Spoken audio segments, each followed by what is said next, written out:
Ahora sí. Kevin, Finalmente Kevin funcionó. todavía sale, dice que no se pudo unir. Ah, Kevin NG. Ujú.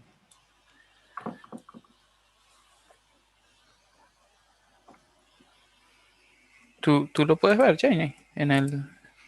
No, yo no lo veo.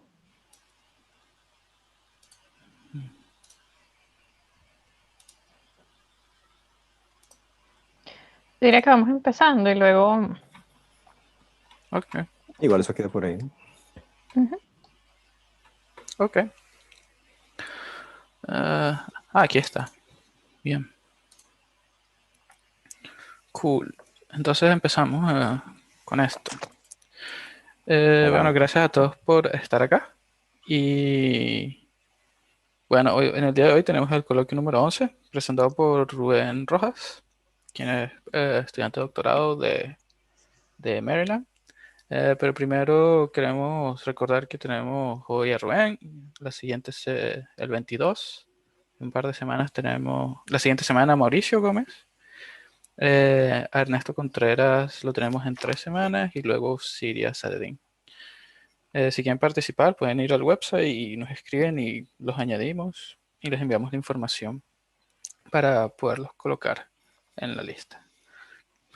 Antes de continuar también queremos recordar que vamos a realizar el Día de la Física, que son unas jornadas para estudiantes, específicamente de la Simón Bolívar, pero está abierto a otras universidades, no solo de Venezuela, sino de habla hispana, de modo que estén pendientes, que cuando culminemos con la planeación, con la organización del evento, lo transmitiremos.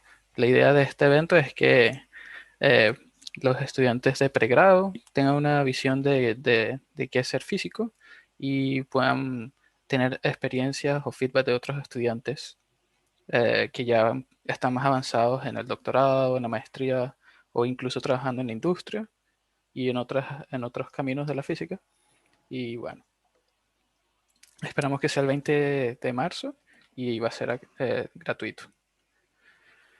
Entonces hoy tenemos a Rubén que va a presentar cómo generar un dínamo en el laboratorio cuando el tamaño no es lo único que importa. Como Mario dije, estaría orgulloso del título. Espero que lo escuchen sí, en un...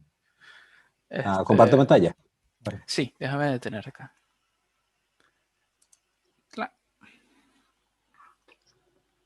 Ahí se ve bien. Ay, ¿cómo quito esto de acá? Ok, ya. Ajá. Bueno, muchas gracias por venir. Bueno, vengo a hablarles un poco del trabajo que estoy haciendo en la Universidad de Maryland, que forma parte de mi trabajo doctoral, y resumiendo un poco todos los resultados que hemos obtenido hasta ahora, ¿no? Entonces vamos a empezar. Un segundo. Ok, ahí estamos. Ya, perfecto. Entonces, en el laboratorio en el que yo me encuentro trabajando se llama el Geodynamo Laboratorio, el laboratorio del Geodynamo, en la Universidad de Maryland. Y lo que aquí tratamos de hacer es entender cómo se genera el campo magnético terrestre. Es entendido por la mayoría de la comunidad que todo esto ocurre en, ¿pueden ver el mouse? En el núcleo, ¿pueden ver el mouse? Sí, ¿no? Sí. Sí. Ok, perfecto. Ocurre en el núcleo externo de la Tierra, que es básicamente un océano de hierro líquido. Se cree que los fluidos, por las diferencias de temperaturas que pasan entre el núcleo interno, que es sólido, y el manto, que también es sólido, debido a la diferencia de temperatura, ocurren fluidos convectivos y eso, aunado a la rotación de la Tierra, generan los flujos turbulentos que hacen que se genere y se mantenga un campo magnético estable. Este proceso se conoce como el proceso de Dynamo y debido a las altas no linearidades que hay en el núcleo de la Tierra, básicamente debido a su tamaño, esto es muy difícil de simular y de obtener resultados numéricos. Y es por ello que en el laboratorio hemos tratado de tomar el acercamiento experimental a esta situación. Perdón por eso. En, primero en el laboratorio se comenzó con básicamente queremos hacer una mímica de lo que ocurre en el núcleo. Y para ello utilizamos una cosa que se conoce como fluidos de Couette esféricos, que es básicamente dos esferas concéntricas que giran independientemente una de la otra. La esfera interna simula el núcleo interno y la esfera externa simula el manto. Por cierto, si a lo largo de la charla tienen alguna pregunta o alguna aclaratoria, por favor, siéntanse libres de interrumpirme en cualquier momento. Entonces la idea es que nosotros hacemos mímica de los fluidos convectivos que ocurren en el núcleo terrestre, girando diferencialmente estas dos esferas, con lo que se conoce como esfuerzos cortantes, y la idea principal del experimento es, bueno, giramos las dos esferas, tenemos flujos en este metal líquido que ya les voy a explicar, y prendemos un campo magnético externo, y la idea es que cuando apaguemos ese campo magnético se mantiene un campo magnético, el fluido es capaz de transformar toda la energía mecánica, no toda la energía mecánica, pero transformar parte de la energía mecánica en campo magnético. Para ello en el laboratorio utilizamos, en vez de hierro líquido, porque es muy difícil derretir, utilizamos sodio, que derrite a una temperatura de unos 100 grados centígrados, y el sodio tiene la conductividad más alta de todos los metales líquidos, por eso ya les voy a explicar por qué eso es relevante, ¿no? Entonces hemos aumentado el tamaño del experimento hasta que este es el modelo actual que tenemos, que es una esfera de 3 metros de diámetro y tiene 12 toneladas de sodio que derretimos con unos calentadores. Y bueno, la idea, como ya les expliqué, es prender eso, darle vuelta, aplicar un campo magnético externo y esperar obtener un dynamo, ¿no? Obtener que solamente el fluido sea capaz de mantener el campo magnético. Ahora, hablemos un poco más de los parámetros que tenemos, de los parámetros experimentales. Tenemos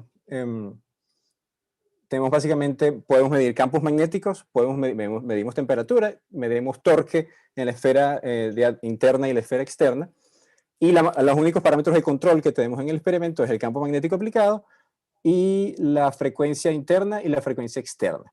Uno equivalentemente puede reexpresar esos parámetros, con lo cual es básicamente un cambio de variable, y lo puede expresar en algo que se conoce como el número de Reynolds y el número de Rossby. El número de Reynolds es una medida de la no linearidad del sistema, ya les voy a explicar un poco en más detalle, y es básicamente fuerzas inerciales sobre fuerzas disipativas, como lo pueden ver acá en la viscosidad cinemática. Y el número de Rossby también es fuerzas inerciales entre fuerzas de Coriolis, pero es una manera de ver este número de Rossby es simplemente la diferencia rotacional entre la esfera interna y la esfera externa normalizada. ¿Ok? Entonces, como yo sé que también podemos expresarlo, en vez del número de Reynolds normal, tenemos un número de Reynolds magnético que toma en cuenta la difusividad magnética. Entonces, dado que quizás la audiencia no está tan familiarizada con la parte de mecánica de fluidos, vamos a ir un poco más básico, y este es un paréntesis que quería hacer, para explicar qué son estos números de Reynolds y por qué son tan importantes en mecánica de fluidos. Entonces, vamos a considerar primero un fluido, ¿no? Imagínense que tenemos un fluido, y yo lo perturbo ese fluido a través de una fuerza, de lo que se conoce como una fuerza inercial, ¿no? Uno espera que se genere un campo de velocidades que va con esta fuerza que estoy aplicando, a la misma escala, en el mismo orden de magnitud de la fuerza externa que yo estoy aplicando. Lo que realmente pasa es que, debido a que el fluido no es laminar, se vuelve turbulento, estas velocidades se van a descomponer a pequeñas escalas, ¿no? Entonces, básicamente, lo último que va a parar esta descomposición de velocidades, que esto es lo que se llama como turbulencia, lo que lo frena es la viscosidad, ¿no? La viscosidad es lo último que detiene esta conversión de energía a pequeñas escalas. Entonces, el número de Reynolds es una medida de eso, es una medida de qué tanto se comparan estas fuerzas inerciales con las fuerzas disipativas, ¿no?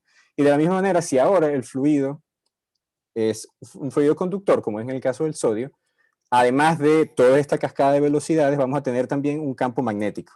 A primer orden, este campo magnético se va a mover con las líneas del fluido. Si la conductividad es infinita, se va a generar en cualquier fluido conductor que yo perturbe, el campo magnético y el campo de velocidades van a estar alineados.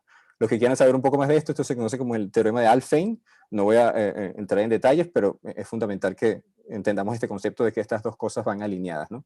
Y de la misma manera, ellas pueden propagarse a pequeñas escalas, y no necesariamente a las mismas escalas que el fluido, y lo que detiene el campo magnético propagarse a escalas pequeñas es la difusividad magnética. Y eso que está ahí es una medida del número de Reynolds magnético, ¿no? Entonces, creo que me parece importante como aclarar esto antes de avanzar, y lo vamos a estar viendo a medida que vayamos en el experimento. Entonces, vamos a repasar resultados previos que tuvimos en el experimento de 3 metros, que es esta esfera grande que ya les voy a mostrar el tour con más calma. Y quiero que nos enfoquemos en las sondas de Hall esa es la traducción en español, ¿no? Sondas de Hall, que están sumergidas hay 2 sondas de Hall que están sumergidas dentro del sodio y que miden campos magnéticos radial y azimutal. Y lo pueden ver acá, el radial y azimutal. Y simplemente vamos a movernos en este parámetro que definimos como número de Rossby. Vamos a movernos en ese parámetro. Y bueno, aquí podemos ver la amplificación del campo magnético. Esto está normalizado con el campo magnético externo que aplicamos para diferentes números de Rossby y para diferentes números de Reynolds, ¿no? Para que tengan una idea, este punto en particular, si tienen alguna pregunta, por favor, deténganme. Rubén, Okay, dígame. ¿puedes ir a la lámina anterior? Sí. Tú no puedes tener...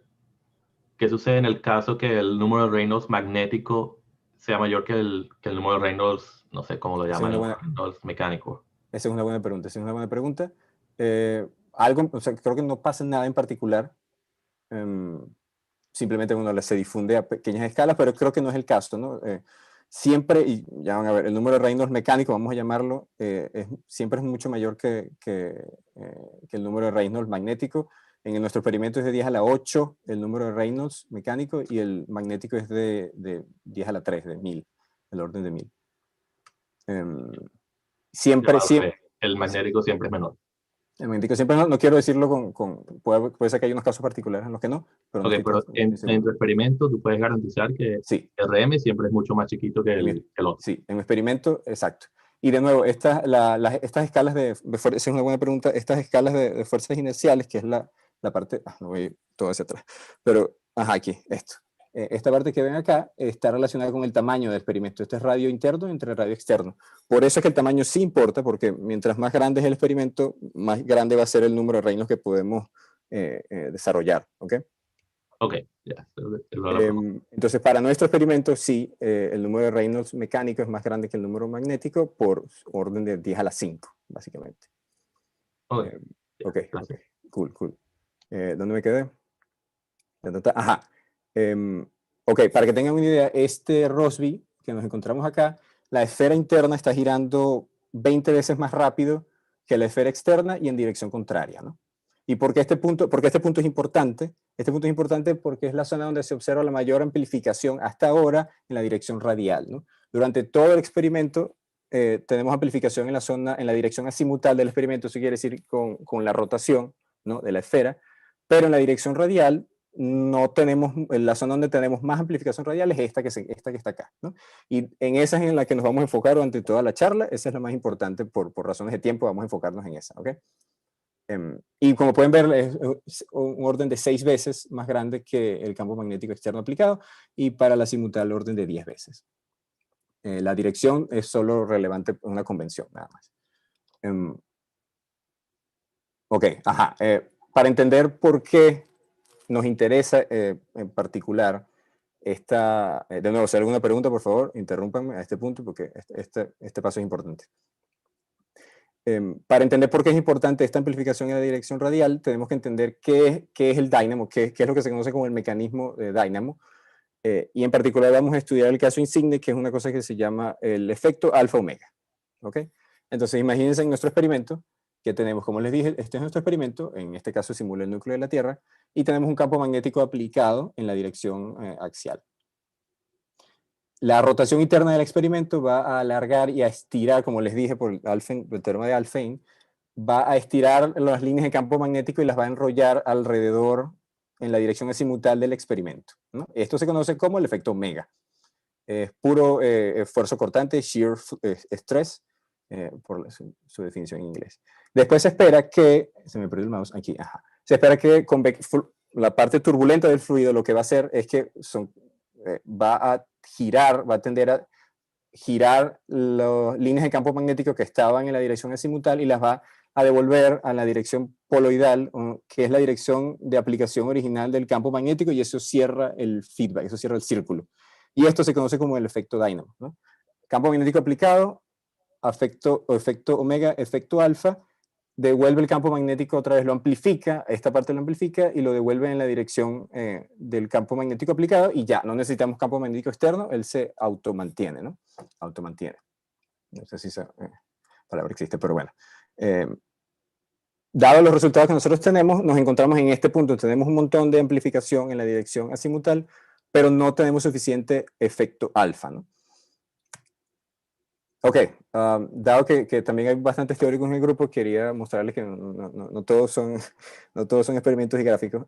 Así que vamos a derivar un poco la ecuación fundamental del efecto dínamo, que es lo que se conoce como ecuación de inducción o ecuación de transporte, también se le conoce. Si hay alguna pregunta hasta ahora, por favor, bienvenida sea. Ok, entonces la ecuación de inducción, que es la ecuación fundamental de esta generación de campo magnético, es básicamente unir la ley de Ohm con las ecuaciones de Maxwell, en donde ahora U va a ser la velocidad del fluido, ¿no? Va a ser la velocidad del fluido que me va a generar mis corrientes, que me van a generar mis campos magnéticos en el fluido. Y uniendo esas dos cosas de una manera sencilla, esta parte es sencilla, pero bueno, realmente no diríamos nada, solo les dije de dónde venía. Tenemos la ecuación de inducción, tenemos una parte disipativa que tiene la difusividad magnética, que es inversamente proporcional a la conductividad del fluido, ¿no? Fíjense que si la conductividad es infinita, no tenemos término disipativo y todo es convectivo, todo se encuentra aquí en este término, ¿no? Y esta U de nuevo es la velocidad del fluido. Esta parte es un poco más oscura, y no voy a entrar mucho en detalle, pero una cosa que se llama la teoría de campo medio, que se utiliza en física de mecánica de fluidos, que es que yo voy a asumir ahora que mi campo magnético y mi campo de velocidades tienen una componente de turbulenta, cuya propiedad fundamental es que el promedio de eso en el espacio, en el tiempo también, es cero. El promedio temporal y espacial de esa componente es cero. Si yo ahora utilizo esta convención y la introduzco dentro de la ecuación de inducción, voy a tener una nueva ecuación de inducción para los promedios, donde se me va a generar un término adicional, y este término adicional viene enteramente de que yo asumo que hay un fluido, una parte turbulenta que tenga la propiedad de que su promedio es cero, ¿no? Eso, y tengo que asumir también otras cosas sobre la turbulencia que no voy a entrar mucho en detalle, pero el punto es que tenemos un término adicional a mi ecuación original de inducción. Se puede demostrar que este término adicional que aparece es proporcional a algo que se llama la helicidad del fluido. Y la helicidad del fluido no es más que lo que yo les había mostrado antes, es la vorticidad. En este caso puede imaginárselo en el plano meridional del experimento, la vorticidad, producto punto con la velocidad. Eso quiere decir que toda la velocidad que yo genero en la dirección azimutal del experimento, más la vorticidad que me puede generar mi efecto alfa, eso va a contribuir con este término de helicidad, que va a añadir componentes a mi ecuación de inducción. Esta ecuación de inducción, para los teóricos del grupo, por decirlo de alguna manera, esta ecuación de inducción no es más que una ecuación de autovalores, ¿no? Donde yo fijo U, dame un campo de velocidades U, y yo te resuelvo esta ecuación de autovalores para B, ¿no? Y entrar un poco más en detalle, esta B es de la forma proporcional a E a un número complejo, y luego sí, la parte positiva, la parte real del número complejo, si es mayor que 0 o igual a 0, quiere decir que yo obtengo una amplificación del campo magnético, y si es menor que 0, quiere decir que converge a 0, ¿no? ¿Alguna pregunta hasta ahora? No sé si voy un poco rápido. ¿Todo bien? En el chat no veo ninguna pregunta. Creo que puedes continuar. Pero bueno, esto quedó más o menos claro. Ya, esto es todas las ecuaciones que vamos a ver por ahora. Entonces, oye, Rubén, una pequeña pregunta. ¿En qué medida la aproximación de campo medio es confiable para este tipo de sistemas? Digo, ¿cuál es el tamaño de tus fluctuaciones, sabes? No te sé decir con detalle. Ok. Pero, o sea, digamos... es que, bueno, esto es una aproximación a primer orden, ¿no? Esta Sí, aproximación que te mostré, que es una aproximación a primer orden. Se me generan otros componentes también que son de segundo orden, que también me afectan en mi ecuación de inducción, ¿no? Okay. Y ahí... Ajá, ¿ibas a decir algo? No. O sea, okay. Sí. Esto es bastante simplificado. Sí es verdad que la cosa se vuelve... Bueno, y de hecho se vuelve no lineal. Y lo no lineal aparece cuando... Porque fíjate, hay una cosa que se llama el problema kinemático del dínamo, que es que yo fijo U, ¿no?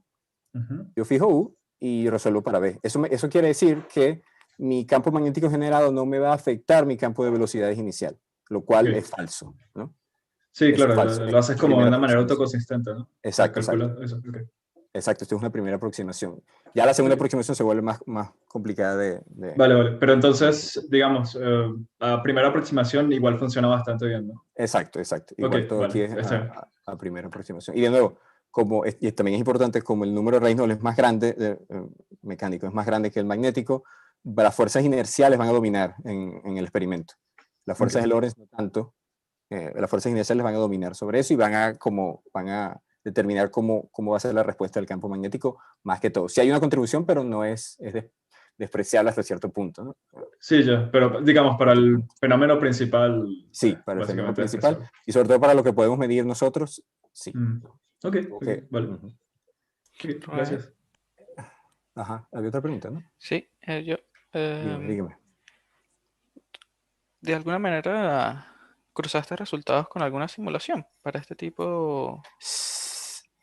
Sí, de hecho lo que viene ahorita es como parte de eso, pero también es importante como mencionar que las simulaciones en fluidos llegan a un número de Reynolds del orden de 10 a la 4, 10 a la 5, y esto es con supercomputadores, ¿no? Esto es dándole duro.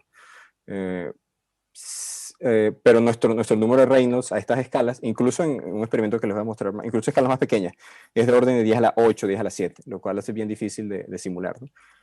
El número de Reynolds y el número magnético y el número mecánico de Reynolds del experimento grande son iguales que los de la Tierra, ¿no? Okay. Eso es parte de la motivación también. Y las simulaciones lo que hacen es todavía dentro de este concepto del campo medio de tu aproximación. Y fíjate, una cosa interesante que hacen las simulaciones es que ellas nosotros tenemos la conductividad es fija, ¿no? La conductividad del metal que nosotros tenemos es fija, pero ellas pueden variarlo mucho más fácil que lo que varían el número de Reynolds, ¿no? Porque entonces lo que ellas hacen es que ajustan la conductividad para entrar en parámetros que tú puedas después como extrapolar a la Tierra. Tú dices, mira, bajo estas condiciones pasa esto, entonces podemos asumir que para una conductividad mucho más baja, como es el de la Tierra, o sea, comparado con las simulaciones, por ejemplo, uno puede como extrapolar los resultados. Ellos hacen un tweak ahí de un ajuste de la conductividad del fluido que es mucho más fácil que hacer que los números de Reynolds, ¿no? Vale. En fin, gracias. Más o menos eso explico. Creo que me fui un poco, pero... No. Sí, veo una pregunta en el chat. Rusty pregunta, ¿en qué haces las simulaciones? No, yo no hago simulaciones. Pero hay software libres de estos. Hay uno que se llama Magic. Sí, que básicamente... a ver si usas COMSOL o algo así. No sé, no estoy seguro. COMSOL me suena como un software de ingeniería para... No estoy seguro. COMSOL Multiphysics tiene básicamente modelos ya prehechos para muchas cosas en fluidos, etc.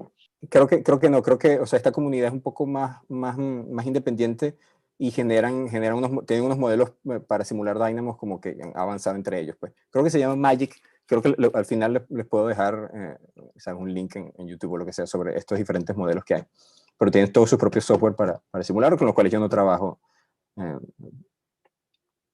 Eso. Ok, seguimos. Ok, entonces, como les dije antes, vamos a enfocarnos a lo largo de esta charla en este término que está acá, que les dije que está en la helicidad, que les dije que está relacionado con esta falta de amplificación en la dirección radial del experimento, ¿no? Entonces, ¿cómo podemos incrementar la helicidad en un fluido en general? La helicidad no es más, ya les comenté antes, no es más que la vorticidad. O sea, depende de la vorticidad y depende de la velocidad transversal de esta vorticidad. Hubo una simulación numérica que se hizo a reinos mucho más pequeños, pero que uno también puede extrapolar, hecha por Fink y Tilner. Ellos lo que propusieron es que, mira, ustedes tienen ahorita mucha velocidad en la dirección azimutal. Si ustedes soldan o instalan, y la palabra que voy a utilizar es alerones, a lo largo de la charla, la palabra en inglés es baffles, pero vamos a utilizar la palabra alerones en español. Si ustedes instalan alerones en la esfera interna, van a aumentar el acoplamiento que hay entre esa capa límite de la esfera interna con el fluido, ¿no? Hay como un mejor agarre, por ponerlo en palabras más sencillas. Eso les va a incrementar el Y ecuatorial, cada vez que lo decía en español sonaba el Y ecuatoriano. El Y ecuatorial que sale desde el plano ecuatorial y va a aumentar la recirculación de fluidos alrededor en la dirección axial, y estas dos cosas, esta velocidad y esta recirculación, es lo que define la helicidad. Y eso es lo que vamos a estar haciendo en el experimento, ese es el objetivo. No lo dije, pero es obvio, espero que haya sido obvio hasta ahora que no hemos obtenido un dynamo hasta ahora, y bueno, y estos son los pasos que creemos que debemos estar haciendo según esta investigación. Ok, entonces, antes de ir a la esfera gigante y sacar las 12 toneladas de sodio líquido y soldar cualquier alerón que se nos ocurra, decidimos probar y testear en un experimento análogo, un experimento también escala, en agua, básicamente para poder hacer estudios de velocimetría del fluido bajo diferentes configuraciones de estas esferas, de estos alerones en la esfera interna, para evaluar, mira, cuál de estos es el más efectivo, cuál de estos podría producir más helicidad, ¿no? Entonces nos enfocamos para ello construimos un experimento de 40 centímetros de diámetro, y de nuevo, utilizando el hecho de que las fuerzas inerciales en nuestro experimento son mucho más grandes que las fuerzas de Lorentz, uno puede hacer experimentos en agua y decir, mira, la conductividad para este estudio que yo quiero hacer no me interesa tanto, más que el campo de velocidades que se me genera. Y eso después yo lo puedo extrapolar a mi experimento grande, ¿no? Y para ello construimos de nuevo un modelo en agua con una esfera externa transparente para poder hacer velocimetría, y imprimimos en 3D diferentes modelos de alerones. Estos modelos que vamos a probar se categorizan en modelos simétricos y modelos antisimétricos. Lo principal, lo que surge es simplemente soldar alerones de polo a polo, ¿no? Y eso es como lo más inmediato, pero se nos ocurrió probar configuraciones diferentes para ver cuál es el efecto que estas tienen, ¿no? Y una particular que va a tener estas asimétricas es que ahora cuando yo rote en una dirección la esfera interna, los flujos que se me van a generar van a ser diferentes que si yo roto en la otra dirección. Esto lo podemos interpretar desde el punto de vista matemático de parámetros como una duplicación del espacio de parámetros. Si yo en dirección de si yo girando la esfera interna en un sentido genero flujos completamente diferentes a los que obtengo en otro, estoy aumentando mi campo de posibilidades, estoy aumentando el tipo de flujos que se generan, y aumento así los chances de cuando vayamos al experimento grande, simplemente tengo como que más diferentes configuraciones para probar con un mismo experimento. Por eso esta configuración nos pareció interesante intentar. Ya, ¿puedo hacer una pregunta? ¿Cómo no, Kevin? Adelante. ¿Cuál es cómo se comparan las viscosidades de la solución de sodio con el agua? Bien. O sea, ¿cuál es tu seguridad? Son bastante parecidas. Creo que es 10 a la... No, pero no importa. O sea, pero exactamente. Eso, lo bueno del sodio es que cuando licuifica, cuando se hace líquido, tiene propiedades muy similares a las muy parecidas a las del agua: densidad, viscosidad. Lo único que es diferente es tensión superficial, que es muy diferente en metales, pero eso no nos interesa hasta ahora. Pero sí, esas tres. Entonces, en ese sentido también es importante. Muy buena pregunta. Claro, eso es lo que te da seguridad de que esta simulación va a escalar bien en tus experimentos. ¿Vale? Exacto. Vale. Y lo que nos garantiza de nuevo que escale bien es que uno exprese todo en términos de números adimensionales, ¿no? Perdón si escuchan eso. Que se exprese todo en términos de números adimensionales. Eso nos permite hacer el escalamiento. Y de hecho eso lo hicimos, no se los voy a mostrar aquí por cuestiones de tiempo, pero eso lo hicimos para cosas como el torque, ¿no? Para ver cómo me afecta el torque este tipo de alerones. Bueno, me lo afecta muchísimo, de hecho, ¿no? Pero sí, muy buena pregunta. Pero la idea es hacer velocimetría, eso es lo que queremos hacer ahorita. Y estas son las alerones que construimos, y este es el experimento.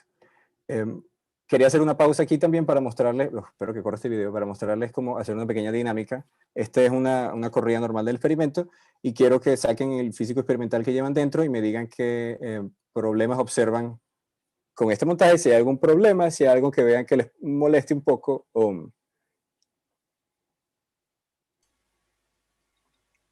Precesa. Este es el experimento de agua, ¿no? Entonces, ¿qué problemas observamos aquí si lo que yo quiero hacer es velocimetría, por ejemplo, ¿no? Y por favor, adelante.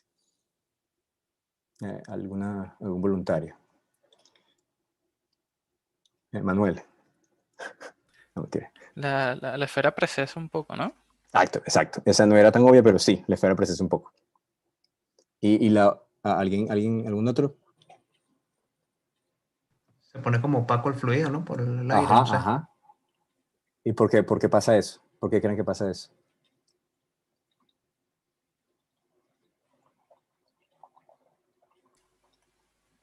¿Tienes transiciones de fase? O sea, ¿qué tan rápido lo estás rotando? O sea, ¿eres capaz de...? No cambia de estado, pero bueno, lo que está pasando ahí es que bueno, siempre va a haber como una superficie arriba, ¿no? No va a estar completamente...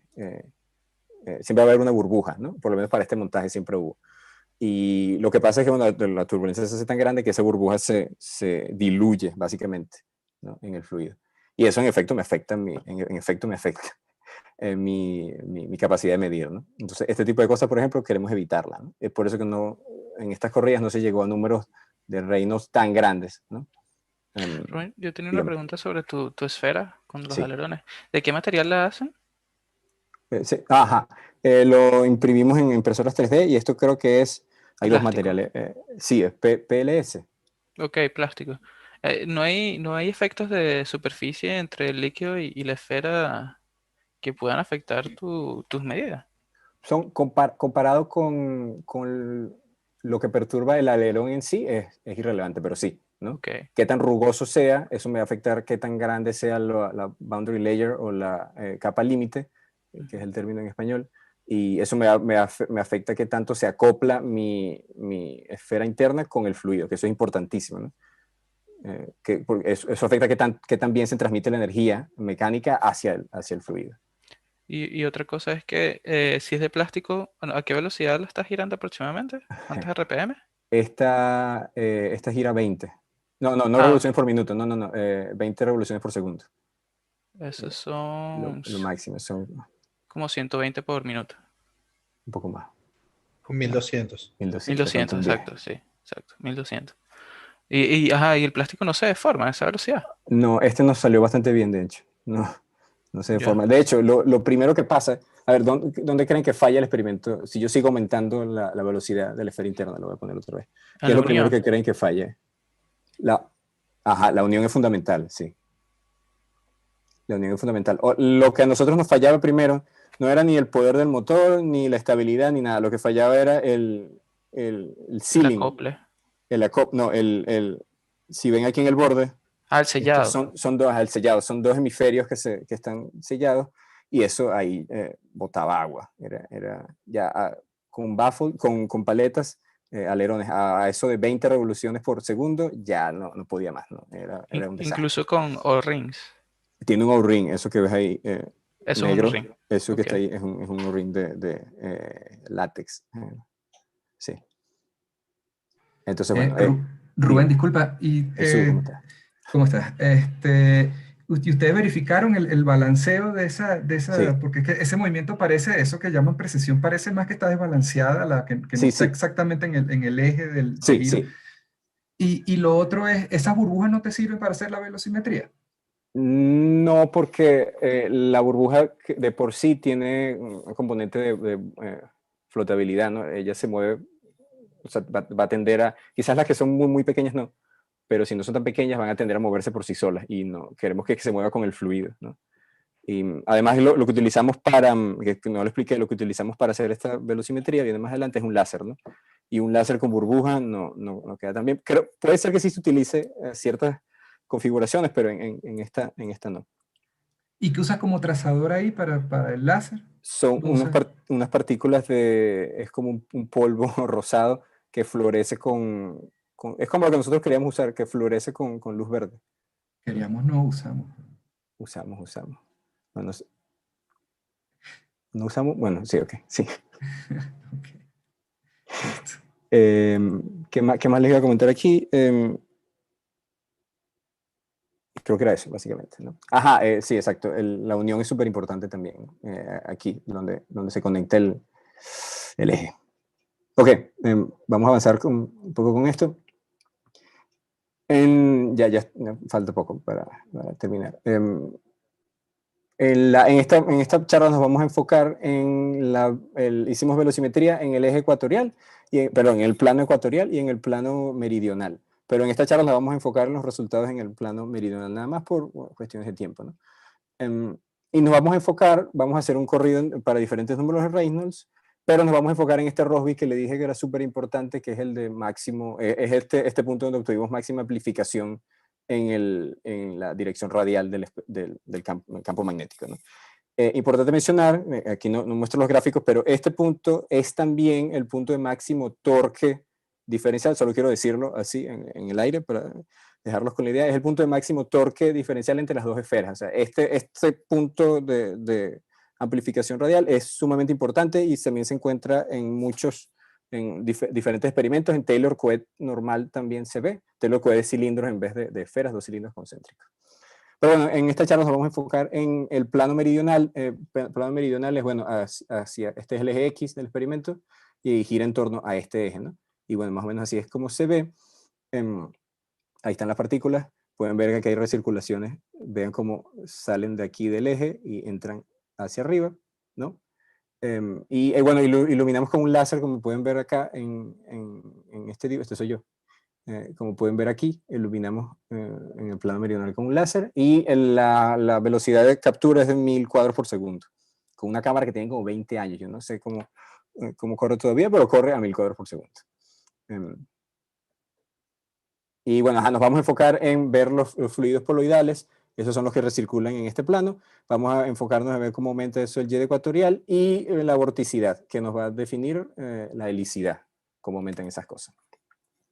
Entonces, estos son los principales resultados que hemos tenido hasta ahora. Y pueden ver en la parte de arriba, ven la velocidad en la dirección radial. Aquí descompusimos el campo de velocidades, como les demostré aquí, en dirección radial y dirección poloidal, ¿no? En este eje. Primero, en este cuadro que tenemos acá, lo llamamos smooth o sin ningún alerón para comparar. Así es como se encuentra el experimento de 3 metros ahorita. Aquí comparamos alerones de 10% del radio interno. Y aquí probamos este diseño que llamamos Chevron. Y lo primero que notamos, vamos por partes, lo primero que notamos es que, bueno, que comparando paletas rectas alerones rectos, sin alerones, vemos que el aumento en las velocidades es bastante significativo. El aumento en el jet ecuatorial también es bastante significativo, y en la recirculación esos son los fluidos poloidales, ¿no? En cómo recircula por el polo norte y baja aquí en esta dirección, cerca del Ecuador, ¿no? Entonces, esas dos cosas ya muestran un aumento significativo. Si ahora comparamos con este modelo que llamamos Chevron, vemos una diferencia fundamental, que es que en efecto, girando en una dirección y girando en otra, obtengo flujos que parecieran al primer principio tener topologías diferentes.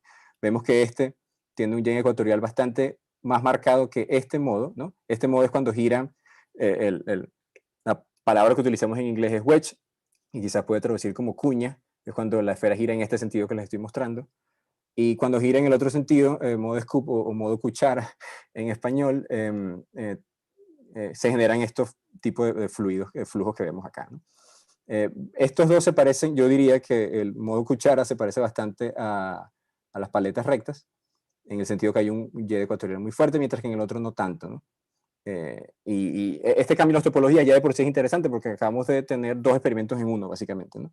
Y si de chance se trata de ver qué tipo de flujo nos genera o no el dínamo, bueno, este tipo de modelos es fundamental.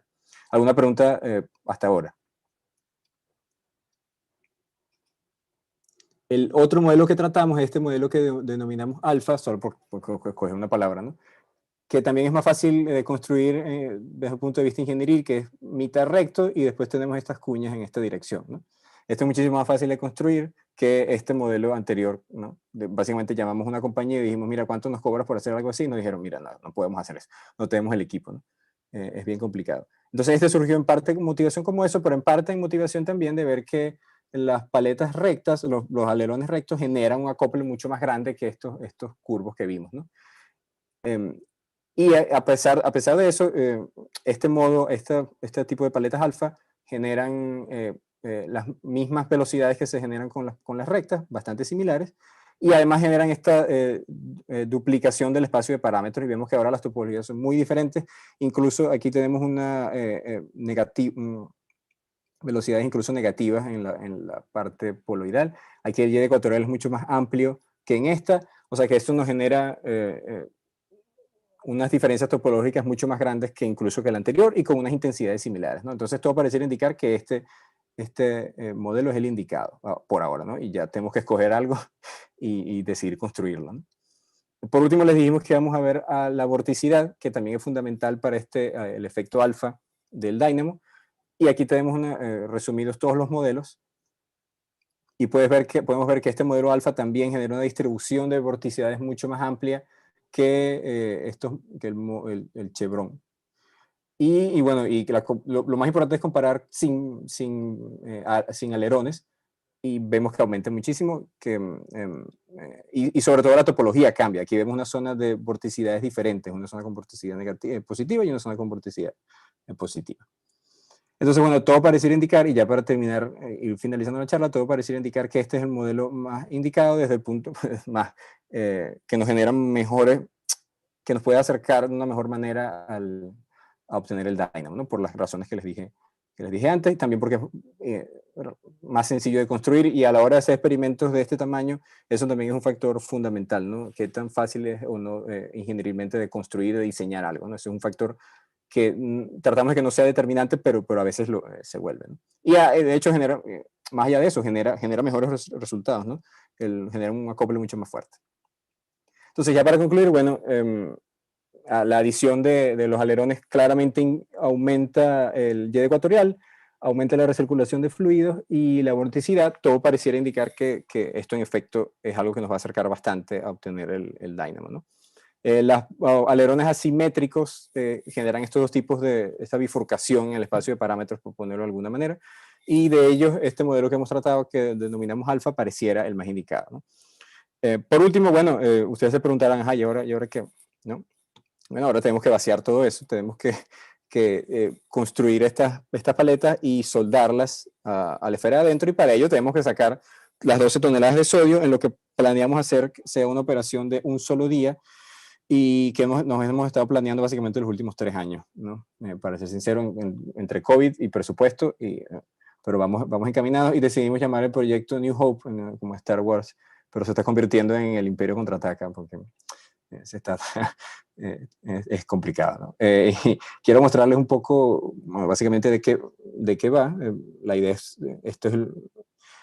me sirvió haber empezado en carrera de ingeniería mecánica en la Simón y después cambiarme, porque utilicé todos mis conocimientos de SolidWorks en este doctorado, básicamente. Ya no quiero saber más. Aquí, este es un modelo básicamente como pensamos hacerlo, y este es el modelo que le vamos a mostrar a la compañía que va a soldar los alerones. Y tuvimos que diseñar aquí, pueden verlo, diseñamos un tubo que vamos a introducir en el experimento cuando el sodio esté líquido, y básicamente va a ser como un efecto sifón. Vamos a aumentar la presión en el experimento y a bombear todo este sodio hacia un tanque, que ya les voy a mostrar con el tour que vamos a hacer a continuación. Pero bueno, con esto me detengo y quiero saber si tienen alguna pregunta respecto a esto. Bueno, bienvenidas y bueno, muchas gracias por atender. Voy a ponerlos en modo para verlos ahora. Excelente, gracias, Rubén. Gracias a ustedes. Preguntas. Voy a detenerla, compartir. No, todavía no, por si tienen alguna pregunta. Rubén, una cosita, disculpa. Dime. Estuvo bien chévere, ¿no? Tu charla, primero que nada. Gracias. Los valores que están explorando ahorita de las velocidades angulares de las dos esferas son así porque esos son los topes, son así porque eso es lo que a su escala ustedes entienden que debe estar girando la Tierra. Ok. Mi pregunta es, ¿por qué no pueden ir más allá? ¿De cuáles exactamente? ¿De 3 metros? Sí, en la grande, en donde no han logrado ver el efecto. No hemos logrado verlo. La esfera, hasta ahora llegamos, bueno, como te dije, es 10 a la 8 más o menos el número de Reynolds.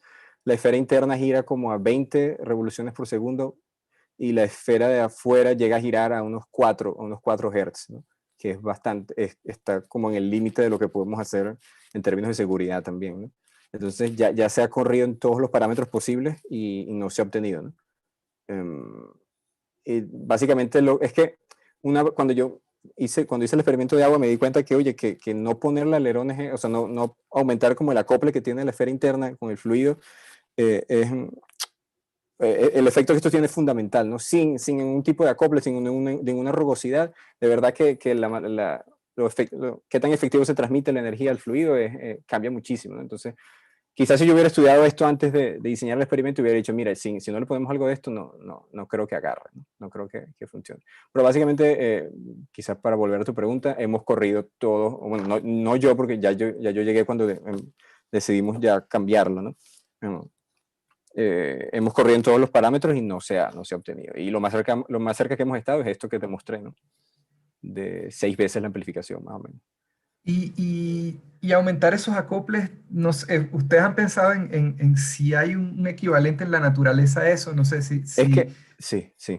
De por sí el experimento no es equivalente completamente, ¿no? Porque si queremos hacer una mímica exacta, lo que excita los fluidos en el campo, en el núcleo externo, es la diferencia de calor que hay entre el núcleo interno y el manto, ¿no? Eso genera como estos jets que es básicamente lo que se conoce como convección, ¿no? Es pura convección de fluido lo que genera pura convección térmica lo que genera los fluidos en la Tierra. Eso sumado a las fuerzas de Coriolis por la rotación, pero recuerda que el núcleo interno de la Tierra no gira mucho con respecto al manto, ¿no? Estas dos cosas se mantienen, básicamente giran a una velocidad bastante similar. Así que ya de por sí el experimento lo que está tratando es de hacer una mímica de esas fuerzas de convección, de esos fluidos de convección, a través de fluidos de advección, a través de esfuerzos cortantes, ¿no? Y esto se ha mostrado que es estadísticamente equivalente, ¿no? Esto se ha mostrado en Taylor-Coed y se ha mostrado también en este Spherical-Coed, que estadísticamente si tú vas a número de Reynolds muy grande, estas dos cosas se comportan de la misma manera y de eso se agarran los experimentales o los que están tratando de simular el núcleo de la Tierra, se agarran de esos resultados para decir, mira, sí podemos utilizar esfuerzos cortantes para simular estos fluidos convectivos, ¿no? Entonces ya de por sí no es exactamente lo que ocurre en el núcleo de la Tierra, ¿no? Aumentar el acople es simplemente modificar más efectivamente estos fluidos de corte para que se asimilen más a lo que hay en la Tierra, para aumentar la helicidad de los fluidos que se generan, pues. Perfecto. Sí, y es un approach experimental, ¿no? Completamente. Bueno, lo intentamos, que esto es que vemos lo que tenemos que hacer, pero hay que hacerlo, ¿sabes? Hay que intentarlo y ver qué pasa. Y de algo hay que escribir la tesis. Incluso sí, ¿sabes? Si no se logra, es algo único y es algo que no se ha intentado antes, ¿no? Que también tiene mérito en ese sentido. Pero sí. No, perfecto. Ese punto es muy importante que dijiste, ese punto de hecho es muy importante, ¿no? Chévere, gracias Rubén. No, gracias a ti, Jesús. Creo que Julián tiene una pregunta. Sí, tengo varias. Adelante. Primero que no me quedó muy claro lo de las burbujas al final, que no sé si lo dijiste o no te escuché. Pues dijiste que siempre hay como una burbuja arriba que te pone opaco el fluido al final, ¿cómo lo resuelves? Sí. Bueno, tratando de reducir eso al mínimo, y... ¿Cómo haces eso? ¿Pones más agua o...? Pones más agua, o sea, hay problemas con... sí, básicamente pones más agua, tratas de llenar lo que más se pueda de agua, ¿no? Y bueno, cuando uno empieza a girar las dos esferas, acuérdate, está el número de Rossby, que es como que qué tan diferencialmente giran ellas, ¿no? Y yo puedo mantener esa misma tasa de que la diferencia entre la velocidad de una y la velocidad de otra, para aumentarlas en magnitud, ¿no? Entonces, aumentarlas en magnitud ambas te aumenta como el número de Reynolds y eso como que te aumenta qué tan turbulento se vuelve el fluido. Entonces, lo que tratamos es de mantener ese número de Reynolds lo más bajo, lo más alto que se pudiera antes de que las burbujas empezaran a tomar completo control del experimento, ¿no? Entonces, ahí logramos medir efectivamente hasta creo que es 2 por 10 a la 7, 2 por 10 a la 7 número de Reynolds en el agua, ¿no? Hasta ahí, ya más de eso, los fluidos lo que hacían era jalar, básicamente mezclaban, hacían mixing de esa burbuja que estaba arriba, ¿no? Eso fue lo que hicimos. ¿Sí? Había ups and downs, habían cosas positivas y malas de llenar todo de agua, pero no quiero entrar en esos detalles, pero básicamente eso es lo que hicimos. Eso responde más o menos Sí. Otra que tenía es esto del efecto alfa omega, tampoco... Sí. Me quedó un poquito... Ok, que no te... sí, puedes volver a la lámina un segundo a ver. Sí, ya voy. Sigo compartiendo pantalla, ¿no? Sí. No, este no es. Vale, acá ¿en qué dirección van? Las azules son el campo magnético original, ¿no? Pues ya me fui, ya. Sí, sí. Las azules son el campo magnético original. Entonces, sí, este dibujo lo hice yo. Hay un dibujo, lo saqué de un dibujo que lo explica con mucho más detalle. Quizás ese está mejor cuando te lo voy a mandar para que quizás ese te quede más claro. Pero bueno, sí, las azules es el campo magnético externo y la idea es que primero solo los fluidos rotacionales lo que hacen es que estiran, ¿no? Hacen stretch, estiran ese campo magnético y lo enrollan alrededor del eje de rotación, ¿no? Así como está en esta parte. Hasta ahí vamos bien. Sí. Y la idea es que después, esos son como que los fluidos promedio, ¿no? Eso es como que toda la rotación del experimento. Adicional a eso, cuando se empiezan a generar turbulencia en el fluido, que es que ya la cosa no necesariamente va en la dirección azimutal, sino que se empiezan a propagar en dirección poloidal, ¿no? Empiezan a cambiar de sentido las velocidades y se empiezan a generar estos como vórtices, ¿no? A pequeñas escalas. Esos permiten que el campo magnético después lo que hacen es que arrastran de nuevo el campo magnético, lo sacan de la dirección azimutal y lo alinean, lo ponen algunas de esos componentes, otras no, algunas de esas componentes la ponen, en inglés se llama stretch, twist and fold. Esa última parte que le estoy diciendo es el fold, es como que estiran, perdón por eso, estiran las componentes del campo magnético azimutal y las alinean de nuevo. Algunas de ellas se alinean en la dirección original del campo magnético y si tú sumas todas esas, lo que tienes es que en neto vas a tener un campo magnético en la dirección original del campo aplicado. Creo que funciona más si tú me preguntas. No, sí, sí, ahorita que lo dijiste otra vez quedó más claro. Sí, okay. Nada, gracias. Pero quizás lo complicado es entender, o sea, que estos fluidos turbulentos que es como ese último paso, ¿no? ¿Por qué las líneas negras estas enrolladas enrollan también las azules? Bueno, porque básicamente cualquier campo de velocidades dentro del fluido va a arrastrar el campo magnético, eso, ¿no? Eso de por sí. Aquí, lo que pasa es que aquí las quité esto, pero aquí debería haber también... Rubén, si tu líquido está magnetizado, ¿también esperarías el mismo efecto? Cuando el fluido se derrite no hay magnetización como ferromagnética, si eso es lo que está diciendo. Ya. Cierto, ok, vale. Pasa el punto de Curie. De hecho, el núcleo de la Tierra, antes se creía que el núcleo interno de la Tierra era básicamente un imán porque era hierro, pero está mucho más, a pesar de que es sólido, está mucho más allá del punto de Curie. Pero no, aquí no hay alineamiento de los polos. Es puras corrientes, Ya veo.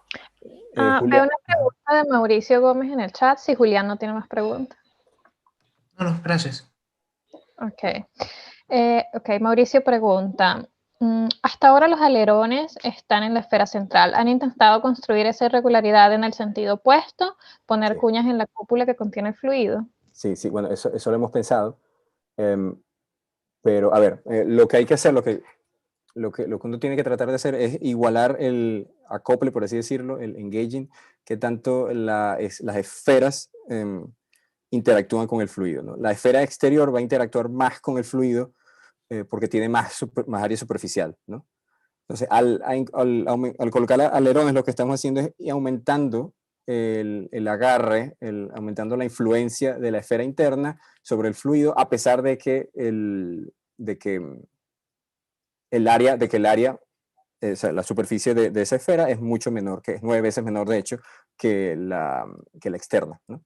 Entonces lo que tratamos es como de igualar el acople que tienen esas dos esferas. Si soldamos alerones en la parte externa, eso en efecto va a aumentar el acople con el fluido, pero entonces me lo va a volver a poner me lo va a alejar de ese parámetro. Y ahora va a pasar que la esfera de afuera va a ser mucho más dominante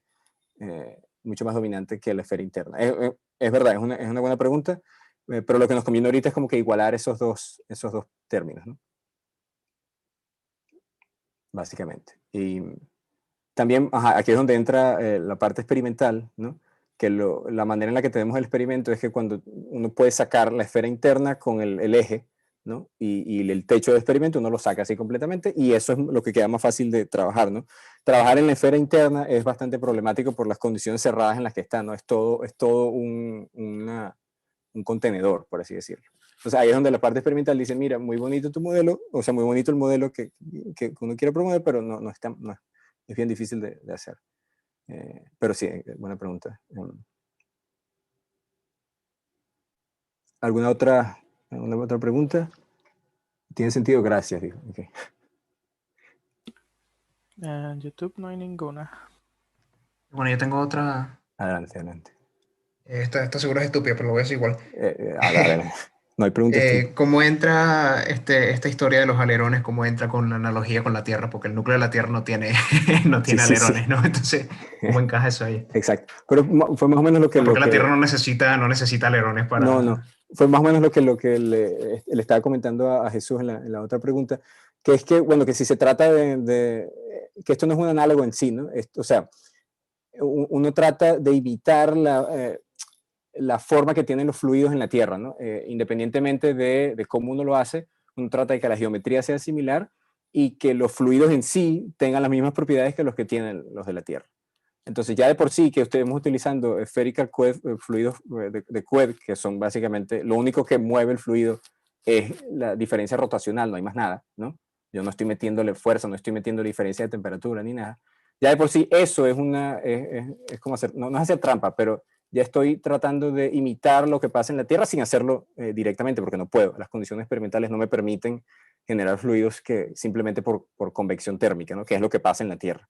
Entonces sí, ¿sabes? De meter el paro se trata, lo que tenemos que enfocarnos es que en los fluidos que se generan tengan las propiedades similares a los de la Tierra, y los alerones nos van a permitir que esta propiedad de lilicidad se satisfaga, sea más cercano a lo que creemos que pasa en la Tierra. Entonces, así es la excusa, pues esa es la excusa que nos decimos, pero justificada, pues, ¿no? Ok, vale, gracias. Cool.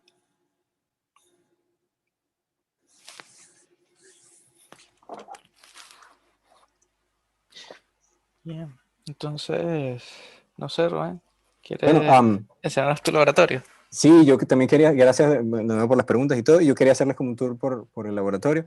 Mi compañero iba a venir, pero tuvo un problema, entonces voy a hacer yo con el celular, básicamente, ¿no? Entonces, bueno, voy a dejar de compartir pantalla. Los que quieran quedarse, bienvenidos, y bueno, gracias a todos por atender. Y bueno, déjame cambiar aquí. Seguro.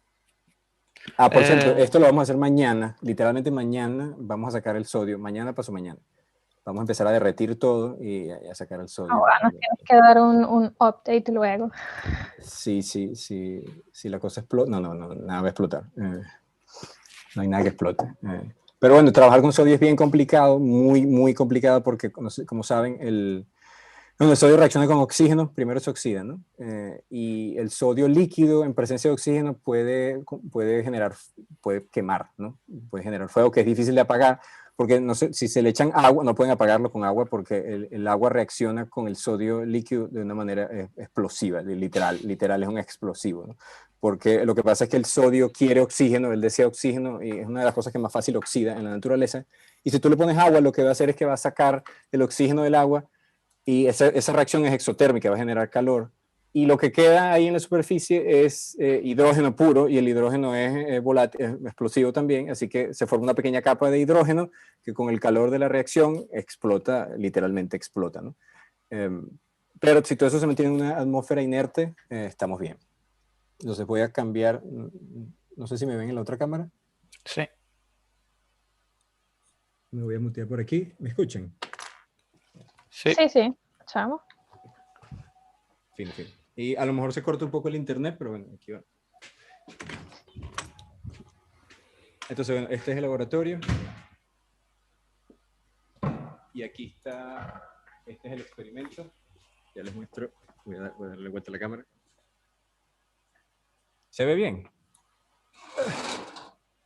Sí, se ve bien. Ok. Entonces, este es el 3 meter, el experimento de 3 metros.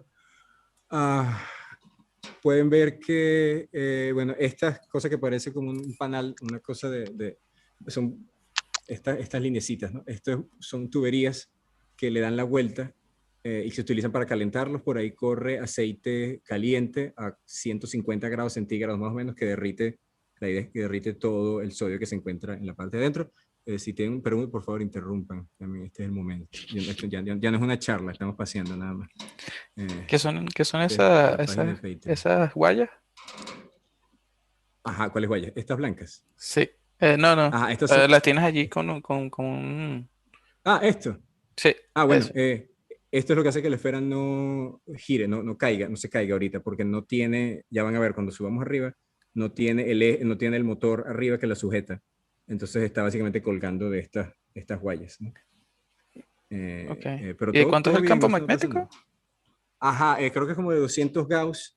Estos son los electroimanes que ven aquí, y hay otro aquí abajo, y aplicamos un campo magnético, puede ser dipolar, cuando los dos giran en el mismo sentido, o cuadrupolar, cuando uno gira en sentido contrario. Entonces eso también nos permite probar bastante, ¿no? Ok, ¿qué más preguntas respecto a esto? Bueno, nada, ahí está, se ve. Disculpa, por curiosidad, ¿cuánto tiempo tarda eso en termalizar? ¿Cuánto tiempo tarda? Muy buena, sí. Y tú puedes garantizar eso, esa es otra pregunta. ¿Ustedes tienen forma de controlar que toda esa esfera está a la misma temperatura?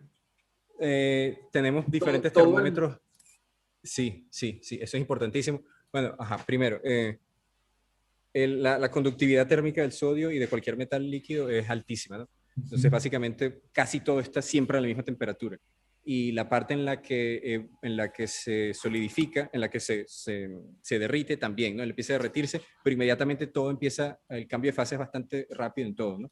Porque la conductividad térmica es bastante alta. Entonces, es bastante poco probable que haya pedazos sólidos congelados, pero sí es probable, ¿no? Sí es probable.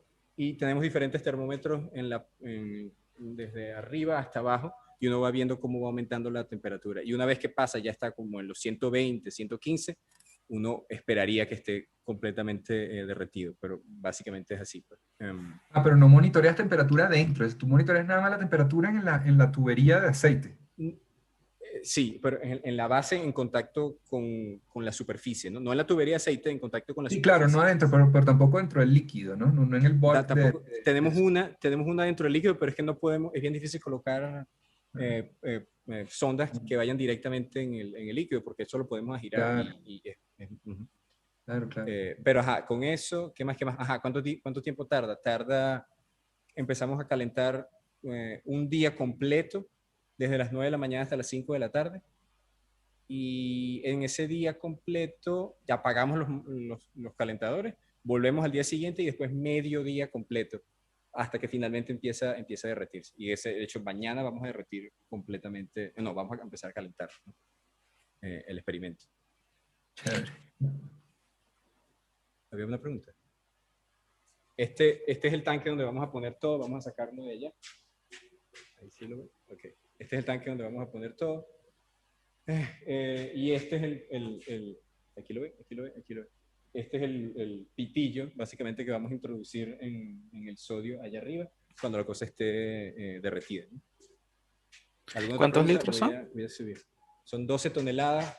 Yo me lo aprendí en masa, pero eso no es como... el tanque creo que son de... no recuerdo. 20.000 litros, o sea, no son... ¿Cuántos en masa? Menos, no. 6.000 litros. Son 12 toneladas de sodio. Ok, bastante. Un poquito, sí. Esta es la parte de arriba. Voy a voltear de nuevo. No se está cortando, ¿no? Así se ve. No, perfecto. Desde arriba. Esta es la parte de arriba. Ese es el eje. Literalmente esto está en contacto con el sodio abajo, ¿no? Esto. De hecho, si lo ven por ahí, eso llega hasta abajo, hasta el fondo, ¿no? Bueno, no sé qué más les puedo mostrar acá. Este va a ser el puerto por donde vamos a introducir ese pitillo que les mostré, ¿no? Básicamente, esta válvula abre y nos permite conectar directamente con el sodio abajo. Adelante. Pero este no es el que tú mostraste con el video que se sale del líquido, ¿no? No. Este es el grande. Okay. Este es el grande, sí. El otro está fuera de uso ya. Aquí iba el motor central, que está más abajo, ya lo quitamos, ¿no? Entonces, como pueden ver, no hay nada que sostenga a la esfera en su lugar, solo esas huellas que les mostré adentro, ¿no? Porque esto no está en contacto con esto. ¿No? ¿Qué más? Ok. Vamos quizás hablando un poco más de la parte mecánica del experimento. Esto que está aquí es lo que se llama una rodadura, y esto es lo que permite que el eje principal gire respecto al eje respecto a este experimento.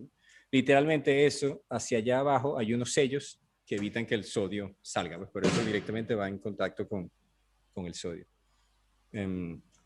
Y aquí afuera también va otra rodadura que ya les voy a mostrar, que tuvimos que cambiarla porque la rompimos cuando lo estábamos sacando, que tuvimos que cambiarla. A ver, ¿qué más? Así, este es el tanque desde arriba. Y esto que está aquí es una línea transfer line, eso traduce como línea de transferencia. Y chao Jesús, no, tranquilo, nos vemos. Esta la calentamos térmicamente, la calentamos básicamente para evitar para derretir todo el sodio, ¿no?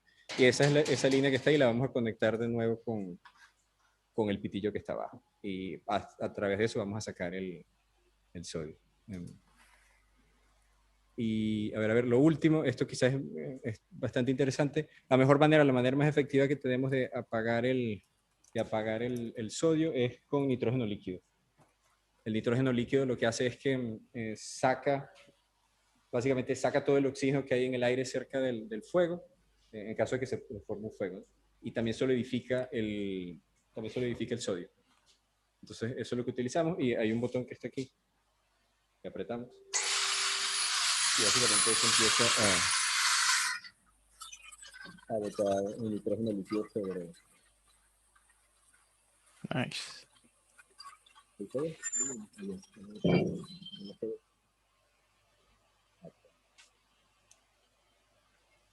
Y bueno, creo que ya tenemos bastante tiempo, pero bueno, si hay alguna pregunta, algún comentario, y si quieren ver otra cosa también, me comentan. Voy bajando. Es difícil hacer. Una pregunta, Rubén. Dime, papi. Cuando ustedes vayan a poner los alerones en la esfera grande, sí, o sea, en el experimento grande, sí, tuviste en el material chiquito, tú los hiciste en plástico, usaste una impresora 3D, sí, todo eso. Sí. ¿De qué material van a ser los alerones del experimento grande? Eso no lo van a imprimir en 3D, supongo que los tienen que soldar con algún metal, ¿no? Exacto. El metal que se utiliza, que interactúa de la mejor manera con el sodio, en el sentido que no interactúa para nada, es el acero inoxidable. ¿Y es el mismo material de la esfera central?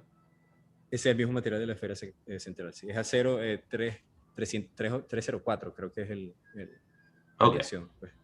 Pero esa es es el mismo material de la esfera central, sí. Y eso no lo vamos a hacer nosotros ni siquiera, porque además de soldarlo hay que balancearlo después. Se tiene que llevar a un sitio en que lo balanceen para asegurarse que la cosa no vibre y se vaya a reventar todo. Pero sí. Verdad, eso puede ser un problema con el experimento. Eso es sendo problema, ¿no? Exacto, eso es lo que estás diciendo, de que si el experimento grande rota muy rápido, ya es un riesgo ya es un riesgo de seguridad, ¿no? Sí, de hecho, el experimento tiene como un punto crítico, o al menos antes de modificarlo, tenía un punto crítico que era cuando la esfera de adentro giraba a 8 Hz. Todo experimento rotacional tiene una parte en la que todo resuena, o que hay algo en particular que resuene, ¿no? Ajá. Y esta en particular ocurría a 8 Hz, aproximadamente 8 Hz, cuando la esfera interna giraba esa frecuencia. Y había que saltarlo porque hacía tanto ruido que no se sabía qué podía pasar, ¿no? Entonces, básicamente se pasaba muy rápido por encima de ese punto. Y no medíamos alrededor de esa frecuencia. Y con el agua me pasaba lo mismo, pero bueno, ahí no hay peligro tanto. Bueno, eso lo hago, pero esto es sodio que tú dices que esa vaina explota cuando entra en contacto con el aire. No con el aire. Con el aire se prende en fuego, menos mal. No explota. Sí, no sería que sí, material. Es con el agua que explota, ¿no? Es con el agua. Ya. Sí. Y, por ejemplo, asumo que no hay planes de hacer otra esfera más grande, porque tú mostraste al principio que tú ya has ido por 3 iteraciones de esta cosa. Sí. No, yo, imaginando el caso de que tu laboratorio tiene plata y tiempo infinito, ¿en qué contribuiría a hacer la esfera incluso más grande? Ponte que tú hagas una de 9 metros, por decir algo. Sí. Como te dije antes, creo que los parámetros de los números de Reynolds magnético y mecánico son los mismos que los de la Tierra. Entonces, en ese sentido, hacerlo más grande tener un número de Reynolds más grande en general siempre es bueno, porque te va a permitir tener como más componentes a pequeña escala y que te ayuden a generar el dynamo, ¿no? Te va a generar más pequeñas escalas que contribuyan con la generación del dynamo, pero si lo que queremos saber es cómo hacer una mímica de la Tierra, ya esos dos parámetros están cubiertos. Hay otro número dimensional que no se cubre, que es el efecto de las fuerzas de Coriolis, que en de la Tierra básicamente no hay nada que pueda igualar de la Tierra, tienes que hacerlo tan grande como la Tierra. Claro, si fuerzas de Coriolis, bastante eso difícil. Ya Es bastante difícil. Coriolis por el tamaño de la Tierra. Claro, incluso girando tan rápido como lo tenemos nosotros, que es 4 Hz, no estamos ni de cerca.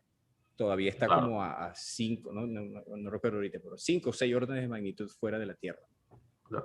Quizás un poco menos, pero ese número, por cierto, se llama número de Ekman, que también se utiliza muchísimo. Y, a ver, que no te voy a preguntar. ¿Qué, sabes, si no puedes cambiar el tamaño, hay alguna cosa que tú puedas cambiar del montaje experimental para que tú puedas girarlo más rápido? Los motores.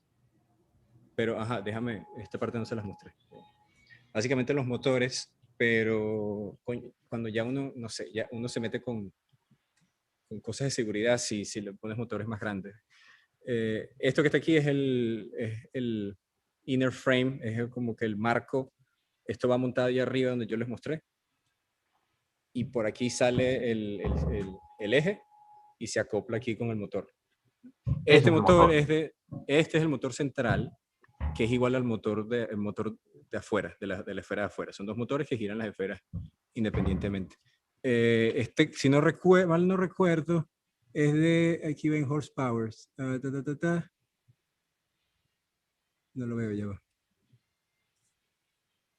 350. Tiene 350 caballos de fuerza. Los motores más grandes son muy caros. Un motor más grande que esto es significativamente más caro porque lo fundamental, hay muchos patrones que juegan, pero básicamente la cantidad de cobre que le tienes que poner a estos motores eléctricos es más grande. Claro. Sí, entonces si quieres un poquitico más de caballos de fuerza o un poquitico más de torque también, porque lo fundamental es el torque. Bueno, también la potencia. Pero si le quieres poner un poquito más es muchísimo más cobre, entonces la cosa escala no linealmente. Sí, obviamente los laboratorios tienen plata finita y estudiantes finitos y mano de obra finita. Sí, a pesar que este en particular, para esto hay bastante plata, ¿no? A pesar de eso, mira, es bastante, ¿no? Es bastante. Y, por ejemplo, ya lo que pregunto, porque todo esto me surgió mientras explicabas el laboratorio. Si la idea de ponerle alerones al experimento grande, ¿sabes? No, espero que no pase, pero ¿sabes? Asume que no llega nada, ¿qué harían después? Sí. Yo graduarme y ya. No sé, honestamente no creo que haya otro paso, ¿no? Porque ya como que se ha intentado todo lo cercano, lo que se puede hacer. A esa altura necesitamos un experimento nuevo, ya dejar de... Sí, ya habría que como que... Exacto, habría como que replantearse todo el experimento y evaluar qué es lo que está pasando. O hacer como una nueva evaluación de, mira, esto es realmente posible a estas escalas. Todo parece indicar que sí, ¿no? Estamos bastante confiados con que sí, pero esto es como un paso a ciegas porque, ¿sabes? Por más que así uno haya intentado el modelo experimental a escala, los números de reinos de eso tampoco son los mismos que esto, y básicamente uno está corriendo a ciegas, ¿no? Hasta cierto punto. Uno trata de agarrarse de lo más que pueda, pero nunca va a poder estar completamente seguro si va a funcionar estas escalas. Ya, ok. Complicación, pero ok. Sí, yo creo que eran todas las preguntas. ¿Alguien más? Después de esto voy a hacer simulación. A lo mejor. De fluido. Experimental. No, de fluido es igual de complicado. Es igual de complicado. Bueno, si tienen alguna otra pregunta o comentario, y si se han quedado a estas alturas, bueno, suscríbanse y denle a la campanita. Vale. Al canal de Morgado, dale like al canal de Morgado. No es el canal de Morgado. Suscríbanse a nuestro canal. Canal de COF. Vale, bueno. Gracias y a todos los que vean esto. Esperamos sean bastantes estudiantes de pregrado de la Simón. Que se motiven a estudiar cosas como las que hace Rubén. Aunque él diga que no es chévere. que se motivan y bueno. Gracias, Rubén, por la presentación. No, gracias a todos, de verdad, gracias por el tour del laboratorio. Bueno. El primer tour de laboratorio que ponemos aquí. Que vengan más. No, que todos los que veían antes eran puros experimentales, que el laboratorio iban a mostrar el escritorio con los papers. Eso también vale. Los 20 papers que me leían hoy. Eso también vale. Bueno, fin, voy a detener aquí.